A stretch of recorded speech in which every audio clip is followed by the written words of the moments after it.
Hello प्यारे बच्चों, कैसे हैं आप। मैं डॉक्टर सुशील आपका क्लास 12 फिजिक्स की इस लाइव क्लास में तहे दिल से स्वागत करता हूं। प्यारे बच्चों, आप जानते हैं आजकल हम कर रहे हैं क्लास 12 फिजिक्स में एनसीईआरटी का चैप्टर नंबर 4 गतिमान आवेश और चुंबकत्व। और पिछली क्लास में हमने आपको बायो सेवर्ट नियम के बारे में बताया था और उसके बारे में डिटेल से हमने चर्चा करी थी। और आज उसी के ऊपर जो एप्लीकेशन बेस्ड है वह हमारे लिए बहुत इंपॉर्टेंट, विद्युत धारावाही वृत्ताकार पाश के अक्ष पर चुंबकीय क्षेत्र को ज्ञात करने, तो बहुत अधिक इंपॉर्टेंट है। पिछली क्लास में मैंने आपको कहा था कि प्यारे बच्चों ये इजी चीजें हैं, इसमें आपके डाउट्स नहीं होंगे, लेकिन इस क्लास में आपके अंदर डाउट्स जरूर आएंगे, कंफर्म है। क्योंकि बायो सेवर्ट नियम में जब हम एप्लीकेशन लगाएंगे, बायो सेवर्ट नियम का लगाएंगे इस स्थिति में, तो आप देखेंगे आप डायरेक्शन में कंफ्यूज होंगे। तो आज का सेशन एक प्रकार से कह सकते हैं कि आपके डाउट्स 100% आएंगे और उनको हम क्या करेंगे, रेक्टिफाई करेंगे। तो इससे पहले इस इंपॉर्टेंट टॉपिक को स्टार्ट करें, और ध्यान रखिएगा बोर्ड में बहुत इंपॉर्टेंट है, बोर्ड के पॉइंट ऑफ व्यू से, तो फोकस होकर इसको समझिएगा। इससे पहले क्लास स्टार्ट करें, चैट सेक्शन में बताइए कि ऑडियो वीडियो क्लियर है। अभी तक जो बच्चे हमारे साथ जुड़ चुके हैं वह हैं सुरेश पटेल हैं, बीजीआई गेमिंग है, Sakshi, Krishna Kumar Kanhaiya, Vikas Jat, Ayush, Naeem Saifi, Anand, Vikas, Brajendra Pal, Yo knowledge, YB knowledge, Rehan hub, कुछ नए नए बच्चे भी दिख रहे हैं भाई यहाँ, रिजवान अंसारी, सुमन, ब्रजेंद्र पाल, हिमांशु फौजदार। तो सभी बच्चे गुड इवनिंग कह रहे हैं, सभी को गुड इवनिंग प्यारे बच्चों। क्या ऑडियो वीडियो क्लियर है प्यारे बच्चों, बताइए क्या ऑडियो वीडियो क्लियर है। हाँ, अब मैसेज आपके आने शुरू हो गए कि सर ऑडियो वीडियो क्लियर है। बिल्कुल क्लियर है, बहुत अच्छी बात है। तो फिर क्लास को स्टार्ट करते हैं प्यारे बच्चों, टाइम वेस्ट नहीं करेंगे। टाइम आप देखेंगे एग्जैक्ट 8:01 हो गया है, तो स्टार्ट करें क्लास को। यहां हमारे पास अनीता पांडे भी जुड़ चुकी है, तो स्टार्ट करें। विद्युत धारावाही वृत्ताकार पाश के अक्ष पर चुंबकीय क्षेत्र ज्ञात करना है। तो क्या चीज है इसे समझते हैं पहले। धारावाही वृत्ताकार पाश मतलब इसका अर्थ है, एक हमने, आप समझ सकते हो, एक वायर लीजिए, एक तार लीजिए, और तार को यदि हम इस तरीके से घुमा कर दें तो जो आकृति बनती है उसे हम कहते हैं वृत्त। और वृत्त और गोले में अंतर होता है, बहुत से बच्चे कंफ्यूज कर जाते हैं। गोला मतलब होता है जिसका आयतन हो, जैसे फुटबॉल हो गई या घरों में आपकी बॉल हो गई, वो कहलाता है गोला। और आप एक तार को लेकर के इस तरीके से यदि घुमा दें तो वो जो रचना बनती है वो बनती है वृत्त की। तो हम वृत्ताकार पाश की बात कर रहे हैं। एक आपने चालक तार लिया, और चालक तार मतलब वो कॉपर का हो सकता है, उसको इस तरीके से घुमा दिया, तो हम कहें कि प्रैक्टिकली देखा जाए तो तार इस रूप में बनेगा, इस रूप में बनेगा तार। एक तरफ से धारा अंदर जाएगी और दूसरी तरफ से धारा बाहर आएगी, यानी कि हम कह सकते हैं धारा इस तरीके से चलेगी। लेकिन जब हम इसे थ्योरेटिकली लेंगे तो हम इसे ऐसे ना बना करके हम इसे इस तरीके से बना देंगे, ऐसे बना देंगे। तो पहली बात आप समझ लीजिए कि प्रैक्टिकली तार ऐसे है और इसमें धारा प्रवाहित हो रही है, लेकिन हम इसे थ्योरेटिकली जब चित्र में बनाएंगे तो इसको इस तरीके से बनाएंगे और धारा प्रवाहित होगी। धारा की दिशा को कैसी भी रख सकते हैं, एनसीईआरटी के अकॉर्डिंग लेंगे, कोई टेंशन की बात नहीं है। जो एनसीईआरटी का डायग्राम है बिल्कुल उसी को फॉलो करेंगे। तो हमने कहा धारा इसमें इस तरीके से हम दर्शा सकते हैं, ऐसे। तो पहली बात तो ये समझ में आ गई, ये क्या है, एक तार है, एक चालक तार। अब जब इस चालक तार को ऐसे लेंगे तो जब मैं डायग्राम बनाऊंगा तो ये आपके सामने ऐसे में ना आकर के, जैसे मेरी फिंगर्स है अभी ये ऐसे है, ये चालक तार ऐसे ना आकर के इसको मैं घुमा के ऐसे रखूंगा। इसका अर्थ ये हुआ कि चालक तार इस तरीके से मेरे आगे ऐसे घुमा हुआ होगा और उसकी अक्ष पर आगे की ओर हम एक बिंदु लेंगे, वहां पर चुंबकीय क्षेत्र की तीव्रता ज्ञात करें। तो कुछ कंफ्यूजन आ रहा होगा कुछ बच्चों के दिमाग में, लेकिन धीरे धीरे सब दूर होंगे। तो पेशेंस रखिएगा आज के डेरिवेशन में, क्योंकि डेरिवेशन है इंपॉर्टेंट और आपको इसको समझना ही पड़ेगा। तो स्टार्ट करते हैं। सबसे पहले एक धारावाही चालक लिया, धारावाही वृत्ताकार चालक लिया और उसको मैंने इस तरीके से बना दिया, इस तरीके से बना रहा हूं। मुझे लग रहा है ये सही सा बन जाता तो ज्यादा अच्छा था। शेप्स में देख लेते हैं।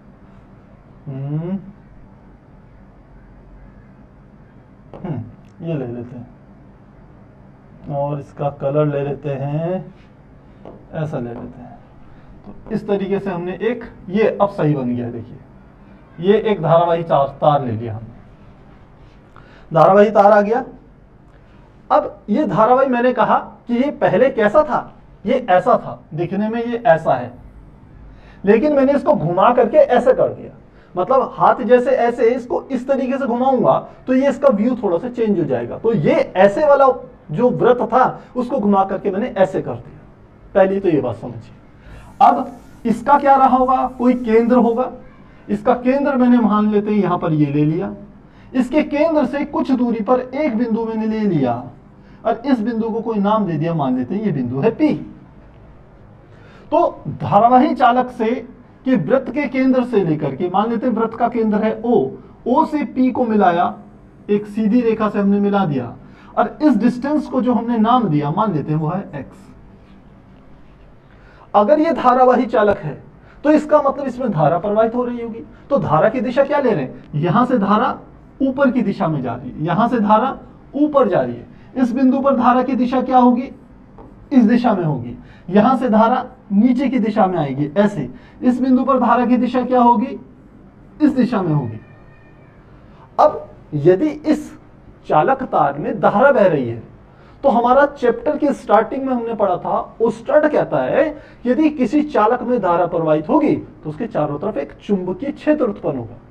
तो अब ये जो चालक तार है ये वृत्ताकार शेप में है, वृत्ताकार पाश के रूप में है।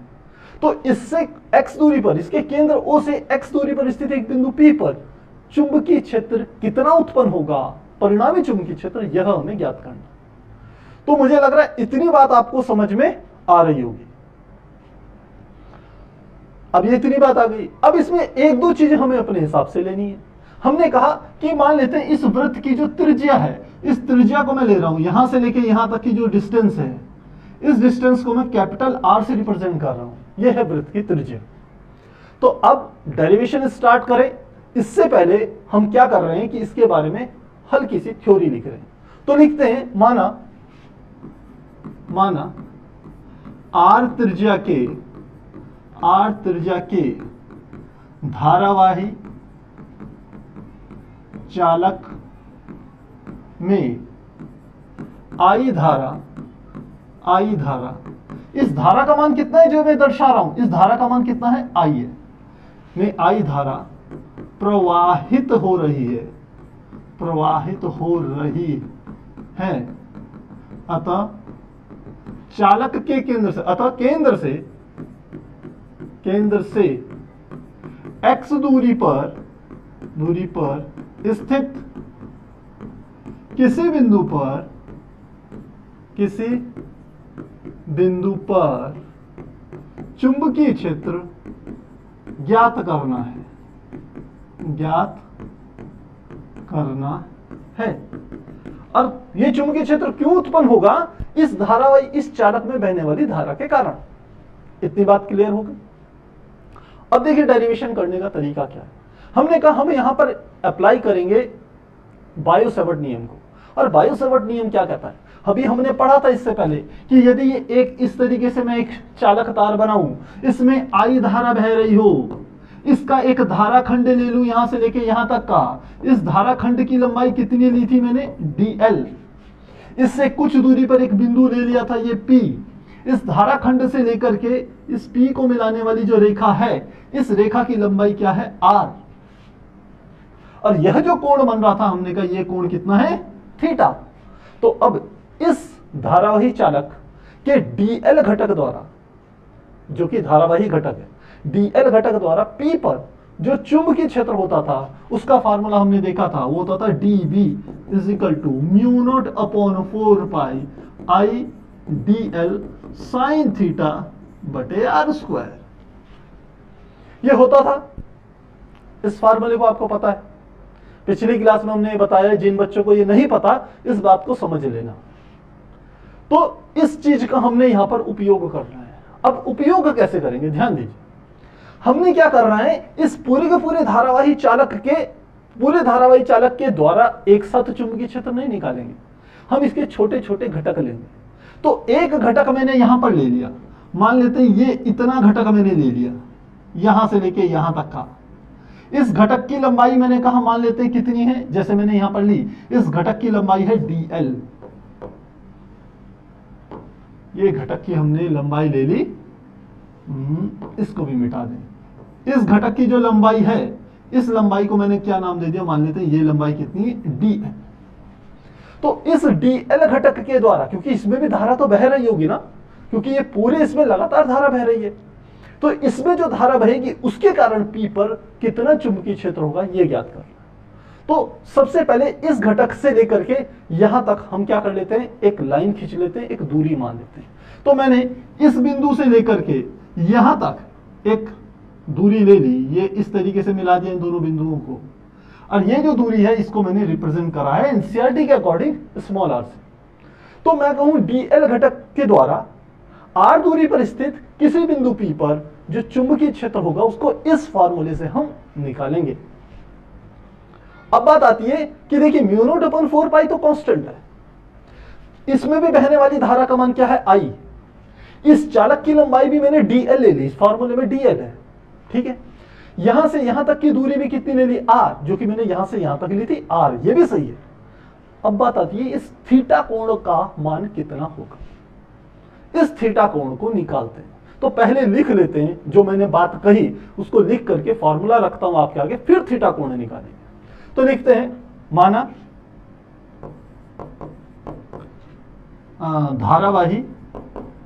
धारावाही वृत्ताकार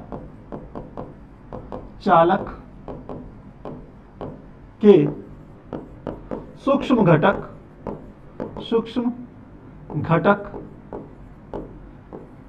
dl द्वारा P पर चुंबकीय क्षेत्र क्या होगा, हमने का फार्मूला होगा dB इज इक्वल टू μ0/4 साथ में आ गया I into dl into sine theta बटे कितना ले लिया मैंने, r², ये ले लिया। अब बात आती है इस थीटा का मान क्या होगा, ध्यान दीजिएगा मेरी बात को। ये जो थीटा कोण है वो इस घटक dl और P के बीच का, इस लाइन के बीच का कोण है। तो जरा कोई बच्चा मुझे बताएगा चैट सेक्शन में कि इस कोण का मान कितना होगा, जरा बताइए। कुछ बच्चों की तो कुछ और ही कथा चलती है भाई, यहां पर वो अपना ही बायोसावर्ट नियम बनाने में लगे हुए हैं। अरे कुछ पढ़ लो बच्चों, पढ़ लो।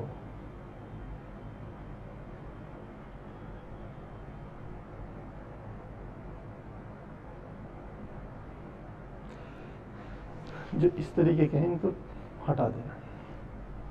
हाँ, शिवम कह रहे हैं 90 डिग्री, बहुत बढ़िया बात है। राजन प्रसाद कह रहे हैं 90 डिग्री, बहुत बढ़िया बात।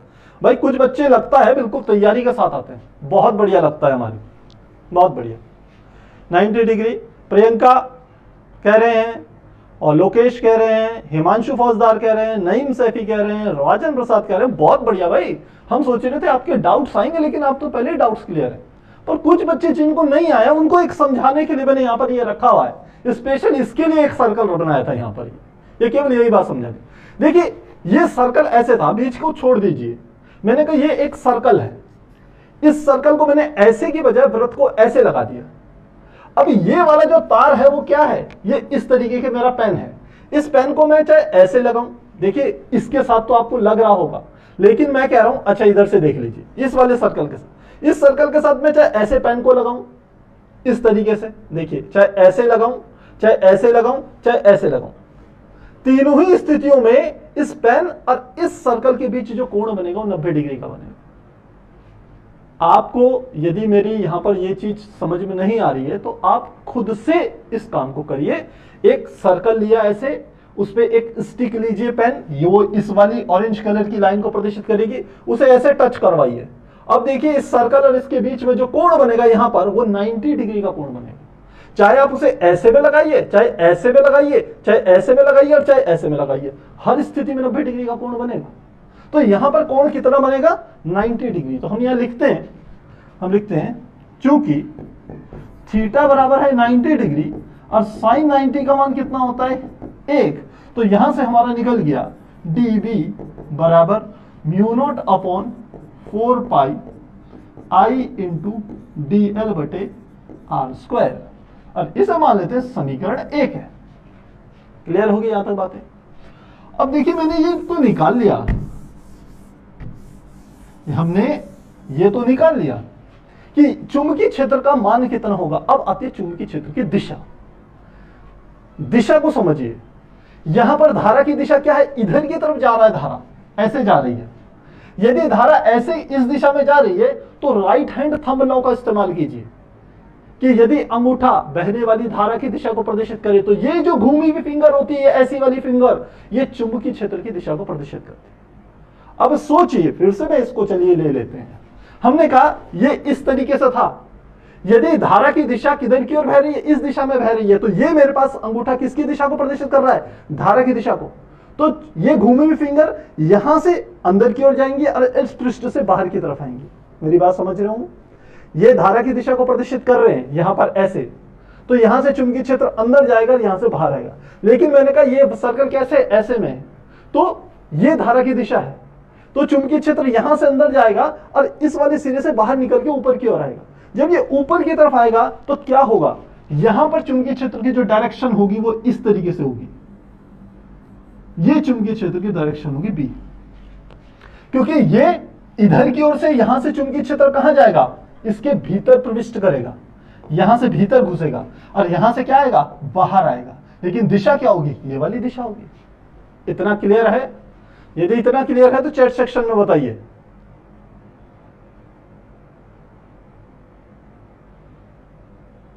अब ये सुंदर अलकहन कह रहे हैं, जो हम पढ़ा रहे हैं उसी की आगे की बात कह रहे हैं, सर केंद्र पर कितना होगा। अरे बच्चों, अभी जो करा रहा हूं वो तो करिए, केंद्र पर भी निकाल के दिखाऊंगा, पेशेंस रखिए थोड़ा सा।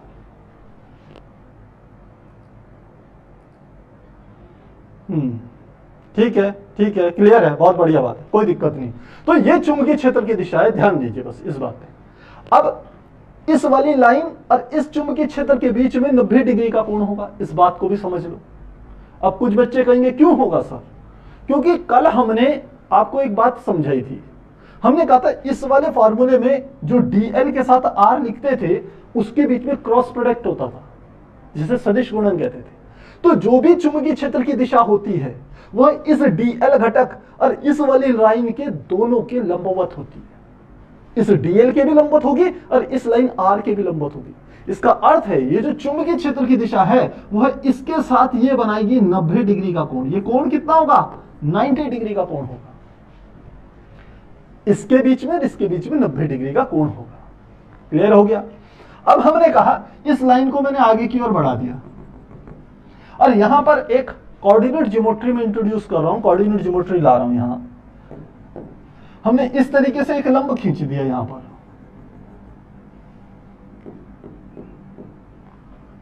ये एक लंब खींच दिया ऐसे करके। ये वाली कौन सी अक्ष हो गई, ये वाली अक्ष हो गई हमारी एक्स अक्ष। ये वाली कौन सी अक्ष होगी, मान लो ये वाली अक्ष होगी हमारी वाई अक्ष। ये एक्स अक्ष और ये वाई अक्ष।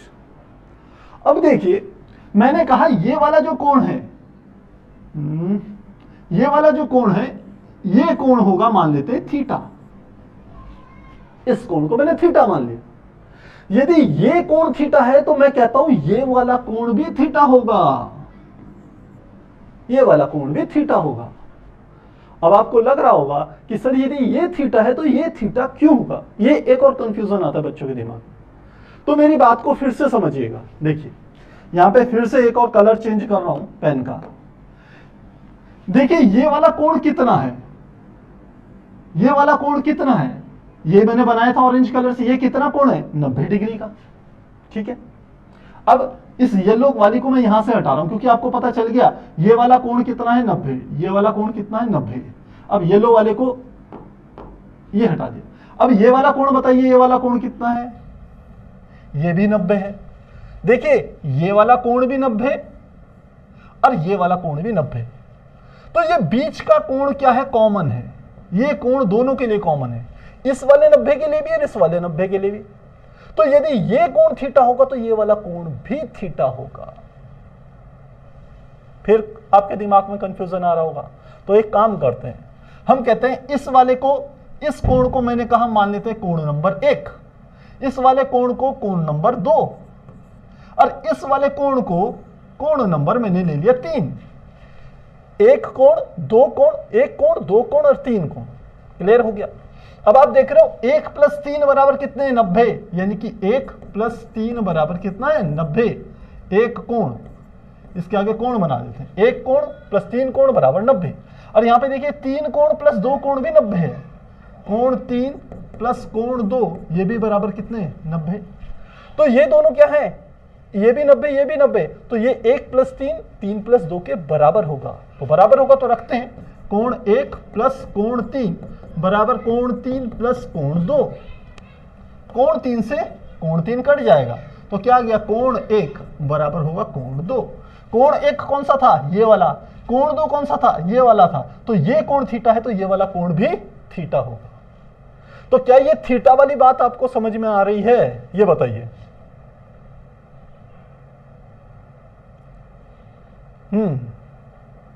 ये बताइए प्यारे बच्चों, क्या ये थीटा वाली बात समझ में आ रही है? अभिषेक मौर्य कह रहे हैं सर एक बार और। कोई बात नहीं, एक बार और बता देंगे, कोई दिक्कत नहीं। अभिषेक,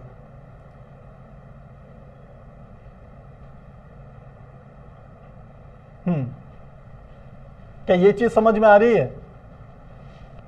हाँ, बाकी समझ में आ रही है। यदि किसी का डाउट है तो फिर से एक बार समझा रहा हूं। देखिए आप, अब इसको एक नए डायग्राम से समझाता हूं आपको, ठीक है? तो यहां पर चलते हैं। मैंने इस तरीके से डायग्राम बनाया। ये वाला कोण था, ये मैंने एक 90 डिग्री का कोण बनाया था, और यहां से एक रेखा आ रही थी, इस तरीके की रेखा। मैंने कहा ये वाला कोण कितने डिग्री का है? 90 डिग्री का। ये वाला कोण कितने डिग्री का है? 90 डिग्री का। तो ये कुल मिलाकर के 3 कोण बन गए। ये पहला कोण, ये दूसरा कोण, और ये वाला तीसरा कोण। फिर से समझा रहा हूं, ये वाला 90 डिग्री का है और ये वाला भी 90 डिग्री का है। तो ये 1 2 3 3 हिस्सों में बटा, इनमें से किसी भी 2 को जोड़ोगे तो 90 आएगा। कौन कौन से 2? यानी कि 1 + 3 कोण 1 प्लस कोण 1 + 2 बराबर कितना है? 90। कौन सा 90? ये वाला 90। इसमें 2 कोण हो गए, 1 और 1 2, दोनों का योग 90। दूसरा, आप इस वाले येलो वाले में चलिए, इस वाले में, इसमें 2 और 3 2 कोण आ रहे हैं। ये वाला जो कोण है, इतना कोण, ये कौन सा है? 2 कोण है। तो कोण 2 प्लस कोण 3, यह भी किसके बराबर है? 90 के बराबर। तो ये वाली पहली समीकरण होगी, ये मान लो दूसरी समीकरण होगी। इन दोनों का योग भी 90 है, इन दोनों का योग भी 90 है। तो इन दोनों, यह दोनों एक दूसरे के बराबर होंगे। बराबर का अर्थ है कि कोण 1 प्लस कोण 2 बराबर होगा कोण 2 प्लस कोण 3। अब इस कोण 3 को मैं इधर की ओर ले आऊं तो यहां आ जाएगा कोण 1 प्लस कोण 2, और कोण 3 इधर आ गया तो लिखेंगे वो प्लस का था, इधर आके माइनस का कोण हो जाएगा 3, और इधर रह गया कोण 2। ये एक मिनट, ये था हमारा 1 + 2। हम 2 को लाना है, 2 को लाना है, इस वाले को लाएंगे, 3 को नहीं ला रहे हैं। यह है कोण 1 प्लस कोण 2। कोण 2 को इधर लाना है तो क्या हो जाएगा? माइनस कोण 2, और इधर क्या रह गया? कोण 3। ये कोण 2 यहां प्लस का, ये वाला माइनस का, तो इस वाले से ये कट गया। तो कोण 1 कोण 3 के बराबर होगा। 1 कौन सा? ये वाला। 3 कौन सा? ये वाला। तो यदि ये थीटा है तो ये वाला भी कितना होगा? थीटा। इसी बात को आपको समझा रहा हूं, और कोई खास बात नहीं है।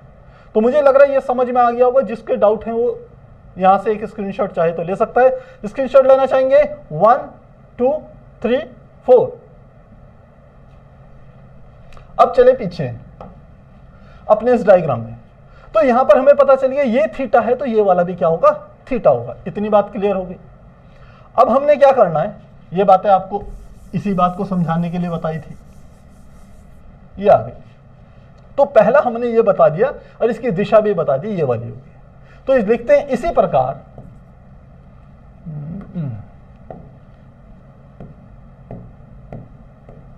लिखते हैं इसी प्रकार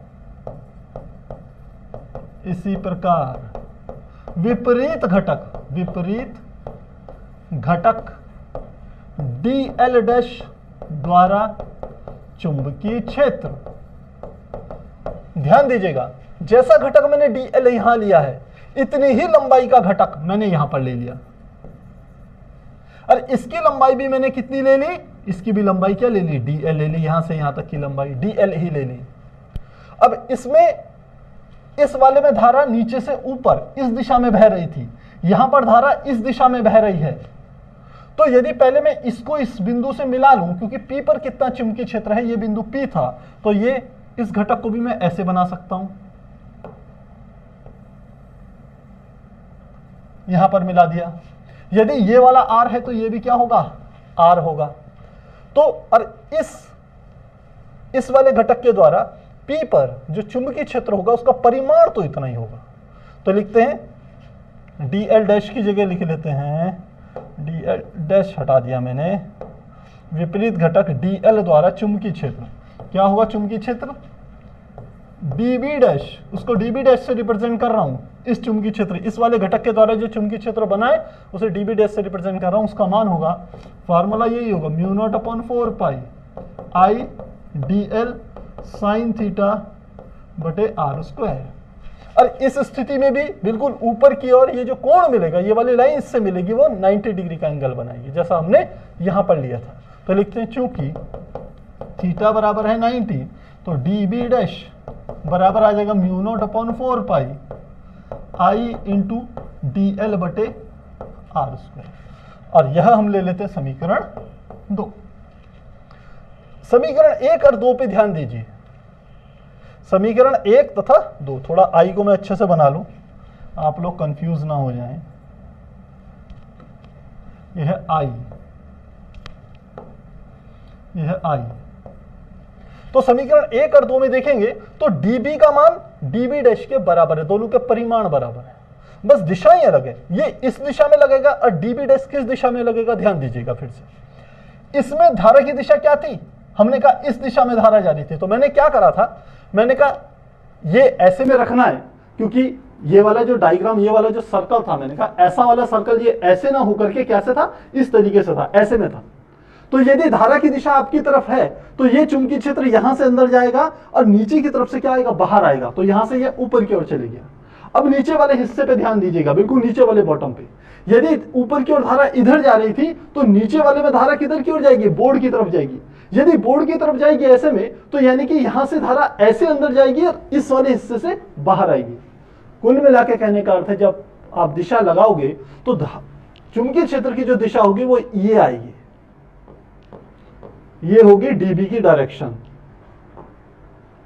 किसकी, db डैश की डायरेक्शन ये वाली होगी। दोनों चीजें बिल्कुल क्या है, सेम है। तो मुझे लग रहा है इस घटक के द्वारा जो चुंबकीय क्षेत्र उत्पन्न हुआ db डैश, उसकी दिशा ये होगी। अब ये वाला कोण भी हम क्या लेंगे, इसको भी मान लिया हमने थीटा है, तो ये वाला कोण भी कितना होगा, थीटा, बिल्कुल ऊपर वाले नियम के अकॉर्डिंग। तो एक db इधर की और एक db डैश यहां पर हो गया। अब हमें P पर परिणामी चुंबकीय क्षेत्र ज्ञात करना है। अब एक बात पे ध्यान दीजिएगा, dB क्या है, चुंबकीय क्षेत्र। चुंबकीय क्षेत्र है तो ये एक सदिश राशि है, और एक ही बिंदु पर यदि एक से अधिक सदिश काम कर रहे हैं तो जो परिणामी सदिश होगा वो उनके सदिश योग के बराबर होगा। तो जो dB, ये जो सदिश है, इसको dB डैश से आपको सदिश तरीके से जोड़ना है। जब सदिश तरीके से आप जोड़ेंगे तो उसका तरीका आपने क्लास 11th में पढ़ा होगा, वेक्टरों का वियोजन। तो सबसे पहले इन घटकों के वियोजित करेंगे। इन घटकों को कैसे कर रहे हैं, ध्यान दीजिएगा। मैंने कहा ये वाला कोण क्या है, थीटा, तो सबसे पहले dB से इस रेखा पर लंब खींच दिया, ऐसे करके। जब लंब खींचा तो ये जो घटक बनेगा, ये वाला घटक, ध्यान दीजिएगा, ये वाला घटक, इस घटक का नाम क्या होगा, क्योंकि थीटा कोण इसी के साथ थीटा कोण बन रहा है, इसलिए इस घटक को कहेंगे क्षैतिज घटक, और इसका मान होगा dB cos थीटा। क्लियर होगी बात। ये हमने कहा एक ऐसे और ऐसे यहां पर बना देते हैं। ये क्या था, dB, यहां से यहां पर लंब डाल दिया, क्योंकि ये वाला कोण थीटा है, तो जो थीटा वाली भुजा होती है वहां पर हमेशा घटक क्षैतिज घटक बनता है। देखने में भले ही आपको ये ऊर्ध्वाधर लग रहा है, तो इस घटक का नाम क्या होगा, db cos थीटा। और इसी db से, इसी बिंदु से नीचे की ओर भी एक लंब डालेंगे, तो ये जो घटक बनेगा यहां पर, ये वाला घटक, ये होगा db sin थीटा। कौन सा होगा, db sin थीटा। इस चित्र में बनाऊं तो यहां से नीचे की ओर घटक डाला, ये वाला जो कोण बनेगा, ये जो घटक बनेगा वो होगा db sin थीटा। क्लियर हो गया। ठीक ऐसे ही आपने यहां पर करना है, यहां से इस db से यहां पर लंब डालिए, तो एक ये वाला जो घटक बनेगा, ये घटक होगा db sin थीटा, क्योंकि कोण थीटा वाला इस वाली भुजा से बन रहा है। और यहां से यहां पर लंब डालिए, ये जो कोण, ये जो घटक बनेगा, ये वाला घटक, इस घटक को कहेंगे db cos थीटा। तो प्यारे बच्चों यहां कुछ नहीं हो रहा है, यहां इस वाले db के दो घटक कर दिए, db cos थीटा ऊपर की ओर और db sin थीटा नीचे की ओर। अब कुछ बच्चों के दिमाग में प्रश्न आ सकता है, सर ऊपर वाले घटक को ही cos थीटा वाला क्यों लिया? क्योंकि प्यारे बच्चों ऊपर वाली जो रेखा है, इसी से थीटा कोण बन रहा है, इसलिए जिससे थीटा कोण बनता है उस पर जो घटक बनता है वो हमेशा क्षैतिज घटक होता है, इसलिए वो db cos थीटा होता है। जो विपरीत अक्ष होती है, जैसे ये वाली अक्ष, इस पर जो घटक बनेगा वो बनेगा db sin थीटा। और ठीक यही काम यहां पर हो रहा है, इस db डैश का भी क्या हो जाएगा, ये db डैश sin थीटा और ये db डैश cos थीटा। क्या ये घटक समझ में आ रहे हैं आपको? चैट सेक्शन में बताइए।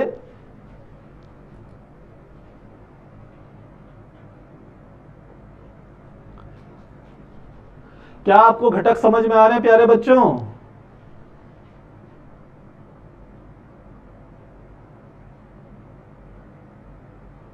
बीजीएमआई गेमी कह रहे हैं सर डायग्राम में एंगल हटा दो, समझ में नहीं आ रहा है। अरे बच्चों देखिए, डायग्राम समझाने के लिए ही एंगल बनाए हैं, यदि अब एंगल हटाऊंगा तो ये सब मिट जाएगा।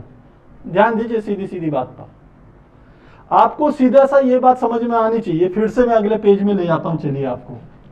ये वाला था, ये घटक कौन सा था, हमने कहा ये था db। इसके दो घटक क्या हैं, एक यहां पर लंबा डालिए, एक यहां पर लंबा डालिए। थीटा कोण इससे बन रहा है, तो ये वाला घटक कौन सा हो गया, ये घटक हो गया db cos थीटा। और यहां पर जो घटक बनेगा ये वाला, ये क्या बन जाएगा, db sin थीटा। ऐसे ही हमने कहा दूसरा वाला, ये जैसे db था वैसे यहां पर क्या आया, db डैश।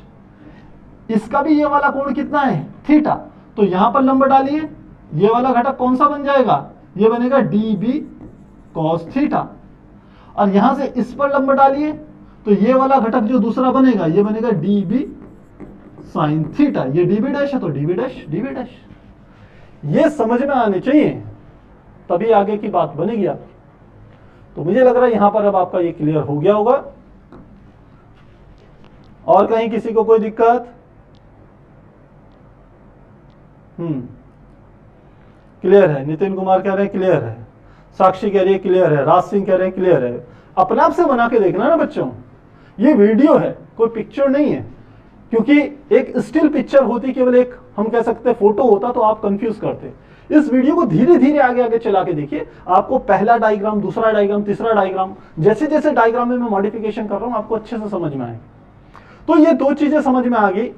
कुल मिलाकर अर्थ ये निकला कि db cos थीटा की डायरेक्शन क्या है, ऊपर की तरफ, और db sin थीटा की डायरेक्शन क्या, सॉरी db cos थीटा की डायरेक्शन है ऊपर, और db डैश cos थीटा की डायरेक्शन है नीचे। बस ये बात समझिए। जबकि db sin थीटा भी इधर है और db डैश sin थीटा भी इधर है। तो अब यहां का लीजिए स्क्रीनशॉट और इससे आगे करते हैं डेरिवेशन को। स्क्रीनशॉट लेना चाहेंगे, स्क्रीनशॉट लेंगे। 1 2 3 4। अब देखें, अब देखिए हम लिखते हैं, चित्र से स्पष्ट है, से स्पष्ट है db cos थीटा तथा db डैश cos थीटा एक दूसरे के बराबर तथा विपरीत हैं। बराबर क्यों है, हम लिख लेते हैं यहां पर, बराबर हैं क्योंकि, बराबर इसलिए क्योंकि db जो है हमारे पास सदिश, इसका परिमाण बराबर है dB के। ये दोनों सदिशों का परिमाण बराबर है। परिमाण कितना था? म्यू नॉट अपॉन 4 पाई आई dl बटे आर स्क्वायर। तो ये चीज ध्यान रखनी है। आप चाहो तो यहां भी लिख सकते हैं, चूंकि dB बराबर dB डैश और इन दोनों का परिमाण बराबर है म्यू नॉट अपॉन 4 पाई आई इंटू dl बटे आर स्क्वायर। ये बात आपको समझ में आनी चाहिए, इतनी बात। ये तो अब यदि ये दोनों एक दूसरे के बराबर और विपरीत हैं तो यह एक दूसरे को संतुलित कर देंगे या निरस्त कर देंगे। तो लिखते हैं अतः dB dash dB cos theta तथा dB डैश cos थीटा एक दूसरे को संतुलित कर देंगे। और यदि ऐसा हुआ तो क्या होगा? P पर परिणामी चुंबकीय क्षेत्र। तो लिखते हैं अतः P पर परिणामी चुंबकीय क्षेत्र सभी घटकों के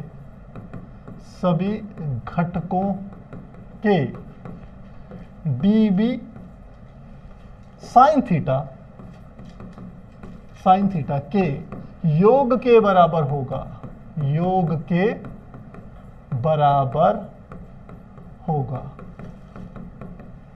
तो मैं जो बात को लिख रहा हूं वो फिर से आपको समझाने की कोशिश कर रहा हूं।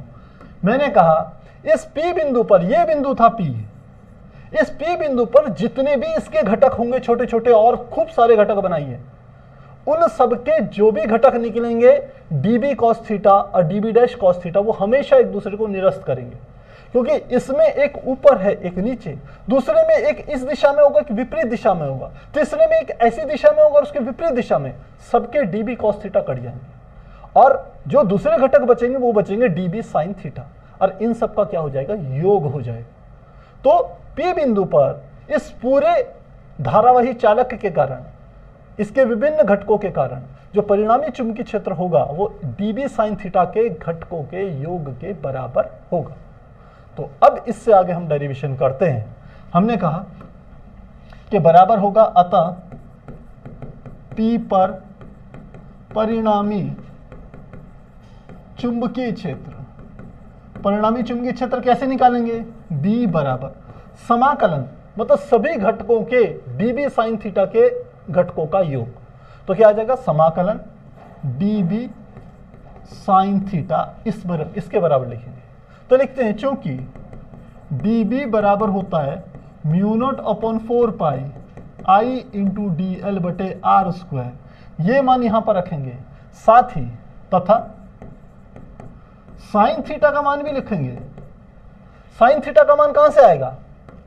यहां पर देखिए, यदि मैंने कहा था ये वाला कोण कितना है, ये भी तो थीटा ही है ना, ये थीटा है तो ये सामने की भुजा क्या हो गई? लंब।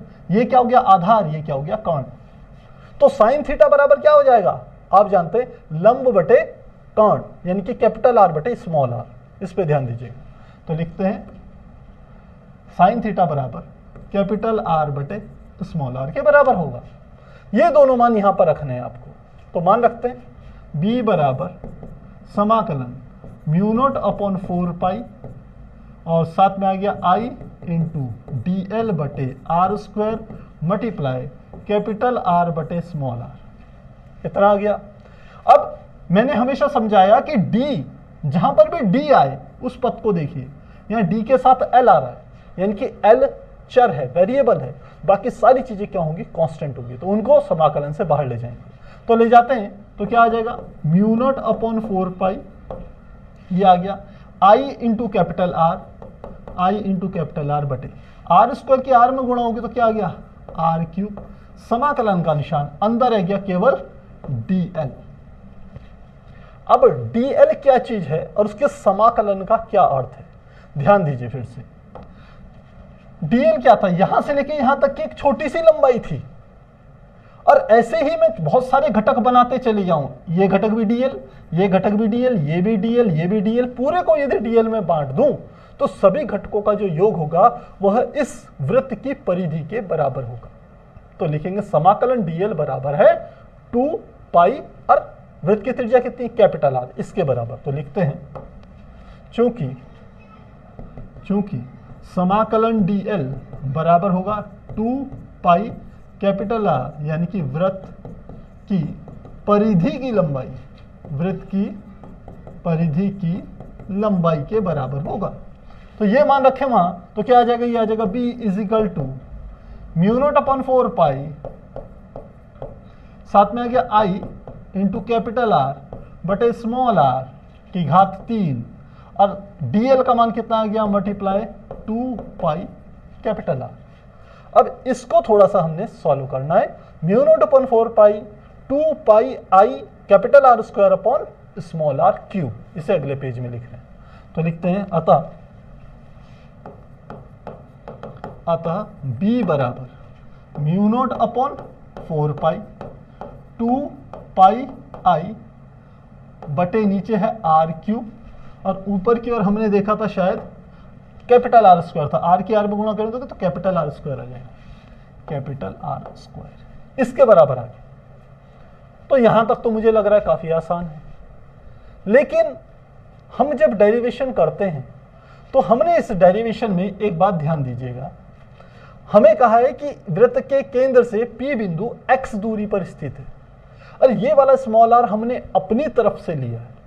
तो हम इस स्मॉल r को क्या करेंगे, कैपिटल R और x के पदों में व्यक्त करेंगे। काफी आसान है। ये क्या है, कर्ण, ये क्या है, आधार, और ये क्या है, लंब। तो आप समझ सकते हैं यहां पर स्मॉल r बराबर क्या होगा, under root capital R square plus x square के बराबर होगा। या दूसरे शब्दों में कहूं तो r स्क्वायर बराबर किसके होगा, हमने कहा यह होगा हमारा capital R square plus small x square के बराबर होगा। क्या ये बात समझ में आ रही है? काफी आसान है।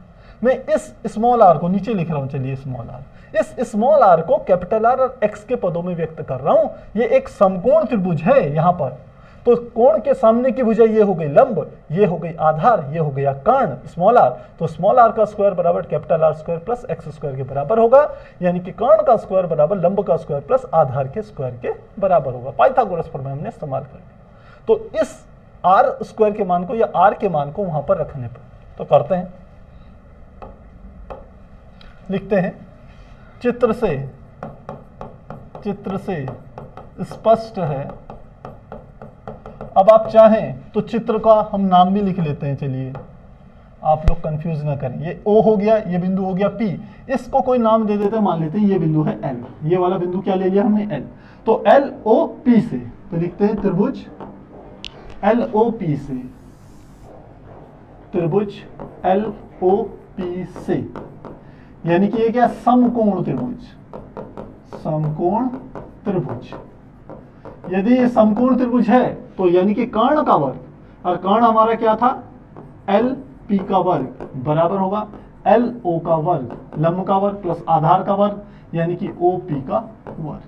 LP का वर्ग यानी कि R स्क्वायर बराबर हो जाएगा LO का वर्ग, यानी कि कैपिटल R स्क्वायर, और OP का वर्ग अभी हमने बताया वह हमारा किसके बराबर है, X स्क्वायर के बराबर। तो यहां से निकल गया R बराबर under root capital R square plus x square.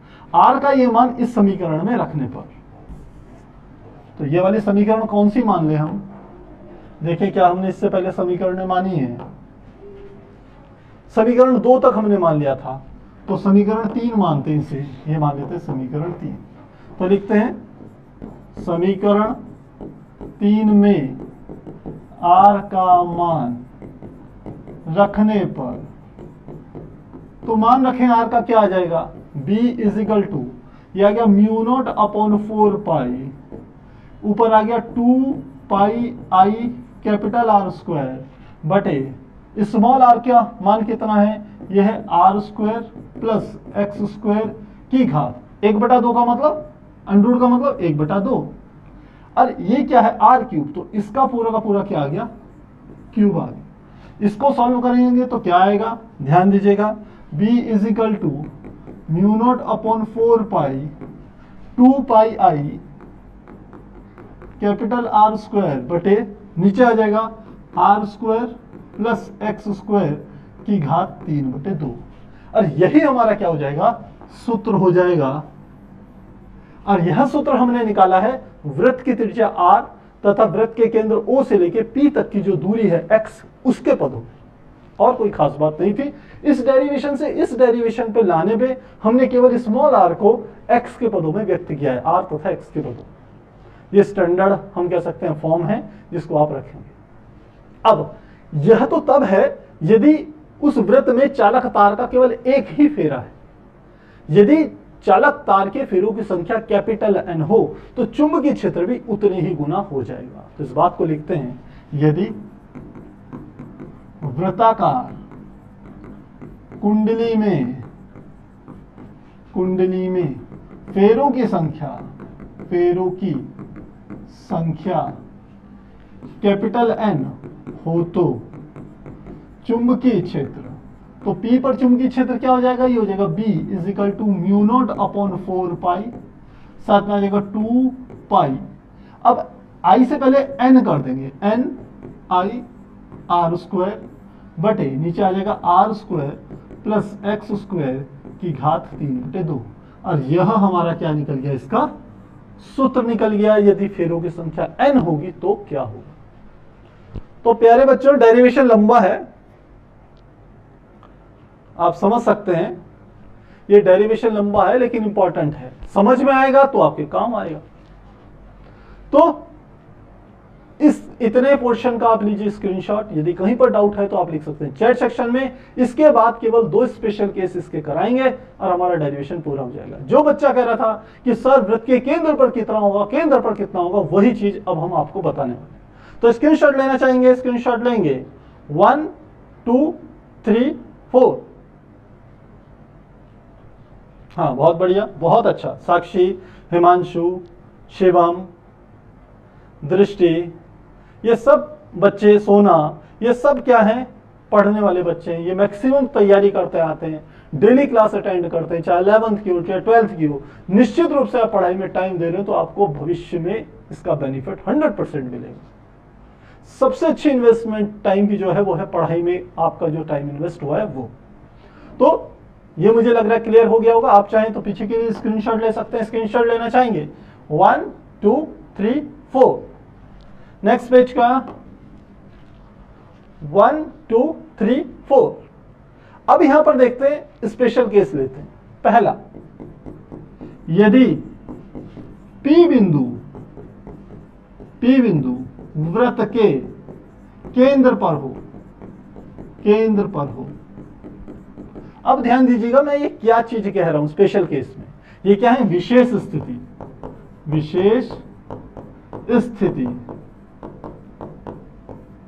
ये पहली स्थिति ये है। क्या अर्थ हुआ इसका, ये जो मैंने P बिंदु यहां पर लिया था, ये P बिंदु यहां से खिसक करके घूम करके कहां आ जाए, यहां पर आ जाए, O पर आ जाए। यदि ये O पर आएगा तो ये x का मान कितना हो जाएगा, 0 हो जाएगा। तो आप अपने डेरिवेशन में x को यदि 0 कर देंगे तो ये P बिंदु वृत्त के केंद्र पर आ जाएगा, O पर आ जाएगा और आपका फार्मूला निकल जाएगा। तो लिखते हैं केंद्र पर हो तब x का मान क्या हो जाएगा, 0।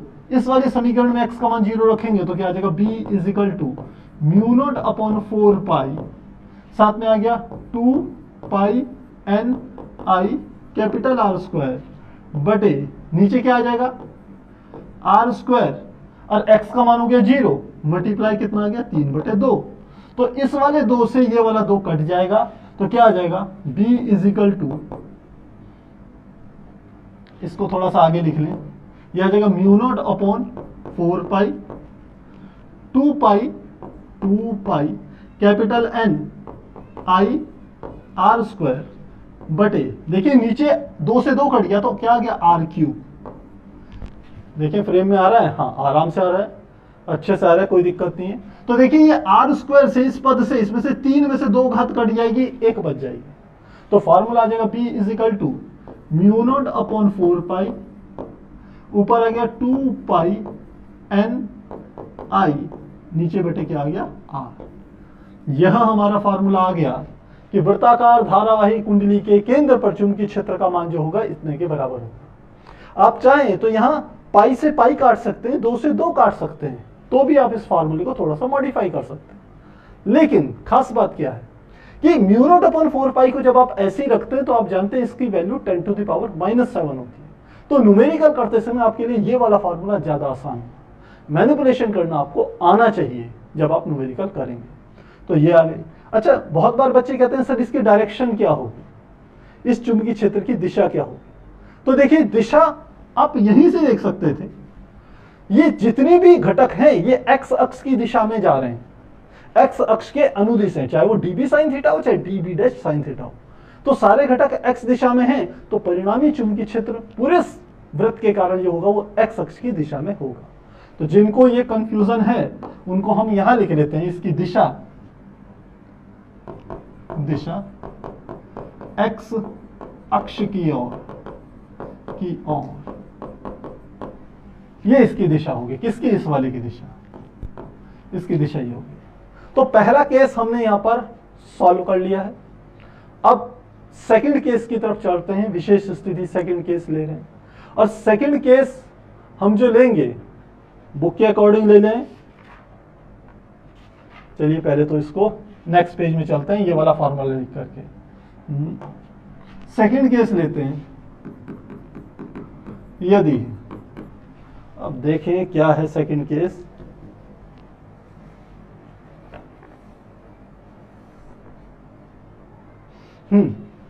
सेकंड केस है यदि x का मान काफी ज्यादा हो, किसकी तुलना में? कैपिटल R की तुलना में। इसका अर्थ है, फिर से चलें पीछे, कि यहां से लेके यहां तक की जो दूरी है x, इसका मान बहुत ज्यादा है, यानी कि O से ये P बिंदु बहुत अधिक दूर है। किसकी तुलना में? इस वृत्त की त्रिज्या कैपिटल R की तुलना में। ये सेकंड केस है। तो तब क्या होगा? तो वैल्यू निकालते हैं। ये होगा तब एक्स स्क्वायर के सापेक्ष आर स्क्वायर की उपेक्षा करने पर, तो सूत्र लिखते हैं। हमारा सूत्र आया था dB is equal to mu naught upon, बल्कि dB ना होकर के वो सीधे B था, परिणामी निकाल दिया था हमने, mu naught upon 4 pi 2 pi n i capital R square, और नीचे था R square plus x square की घात 3/2, ये था। तो इसमें हम R स्क्वायर की उपेक्षा कर देंगे एक्स स्क्वायर की तुलना में, जो मैंने यहां पर लिखी। तो इसको छोड़ देंगे, लिखते हैं R स्क्वायर की उपेक्षा करने पर एक्स स्क्वायर के सापेक्ष। तो मैं ये क्यों लिख रहा हूं दोबारा, कि कहीं आप ऊपर वाले आर स्क्वायर को ना छोड़ दें, नीचे वाले को छोड़ना है, इसके तुलना में ये बहुत छोटा है इसलिए इसको छोड़ देंगे, ये कहने का अर्थ। तो क्या आ जाएगा? b is equal to mu naught upon 4 pi, साथ में आ गया 2 pi n i R square बटे, नीचे क्या आ गया? आर स्क्वायर छोड़ देंगे तो ये आएगा एक्स स्क्वायर की घात 3/2। तो इस वाले 2 से ये वाला 2 कट गया, तो ये आ जाएगा हमारे पास b is equal to mu naught upon 4 pi 2 pi n i R square बटे, नीचे आ गया x की घात 3, तो क्या आ गया? x की घात 3। और यह हमारा क्या आ गया? एक नया फॉर्मूला आ गया। मुझे लग रहा है ये आपको समझ में आ गया होगा। तो ये क्लियर है प्यारे बच्चों? क्या इसमें कोई डाउट है? सबकी जो दिशाएं होंगी वो एक्स अक्ष की दिशा में होंगी, ये ध्यान रखना। हिमांशु फॉर्मूला लिख रहे हैं, बहुत अच्छी बात है।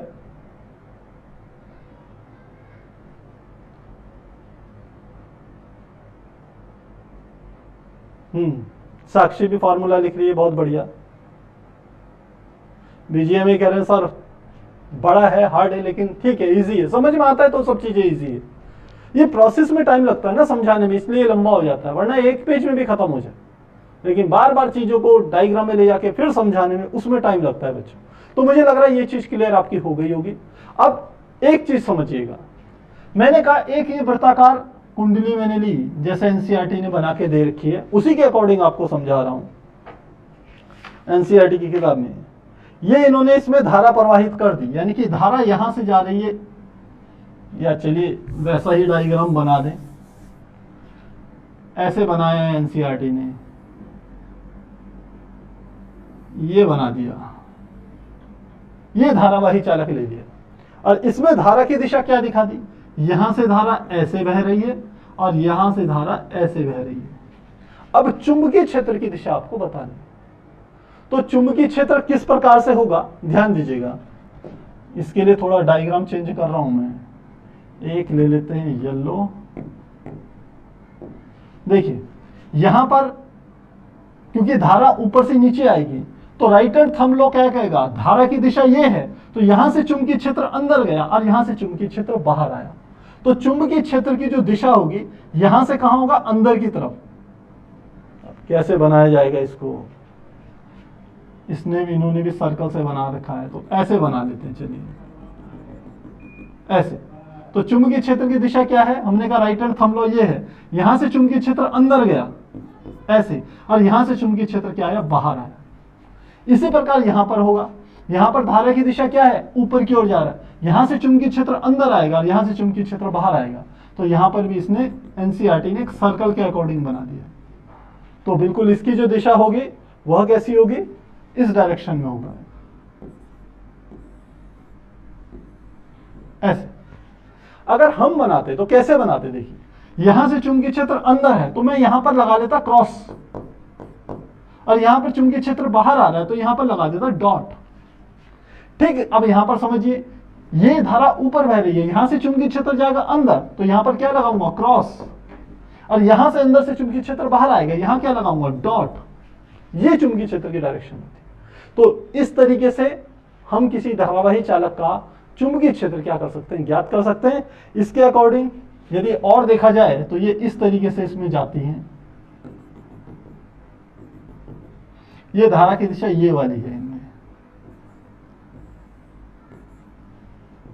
ये है धारा की दिशा ऊपर की तरफ है। ये केवल आप इस लॉ से निकाल सकते हैं, सीधी सी बात है। ये धारावाही चालक है, इसमें धारा ऊपर बह रही है, तो चुंबकीय क्षेत्र ये राइट हैंड थंब लो, यहां से अंदर गया, यहां पर क्रॉस, यहां से बाहर आया यानी कि डॉट।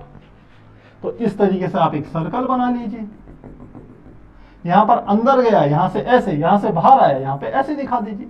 यही चीज इसने यहां पर दिखाई। तो मुझे लग रहा है ये आपको समझ में आ गया होगा। इस वाले डायग्राम पे ध्यान दीजिएगा, यहाँ पे यदि जितने ज्यादा बनाए जाएंगे उतने ज्यादा आप कंफ्यूज हो जाओगे। कुछ चीजें खुद से तैयार कीजिएगा, बस क्रॉस और डॉट से समझ जाए। तो प्यारे बच्चों ये मुझे लग रहा है समझ में आ गया होगा। यस सर क्लियर है, सोना कह रही है। बीजीएमआई कुछ स्क्रीनशॉट सर पहले के पेज का, ठीक है ओके, समझ में आ गया है। स्क्रीनशॉट के लिए कह रहे हैं बस, तो ठीक है। फर्स्ट पेज से हम स्क्रीनशॉट कर रहे हैं, यहां से स्क्रीनशॉट लेना चाहो, स्क्रीनशॉट लेंगे 1 2 3 4। नेक्स्ट पेज का स्क्रीनशॉट 1 2 3 4। नेक्स्ट पेज का स्क्रीनशॉट 1 2 3 4। नेक्स्ट पेज का स्क्रीनशॉट 1 2 3 4। और एक और पेज जो मैंने बीच में बनाया था, आप चाहें तो इसका भी स्क्रीनशॉट ले सकते हैं 1 2 3 4।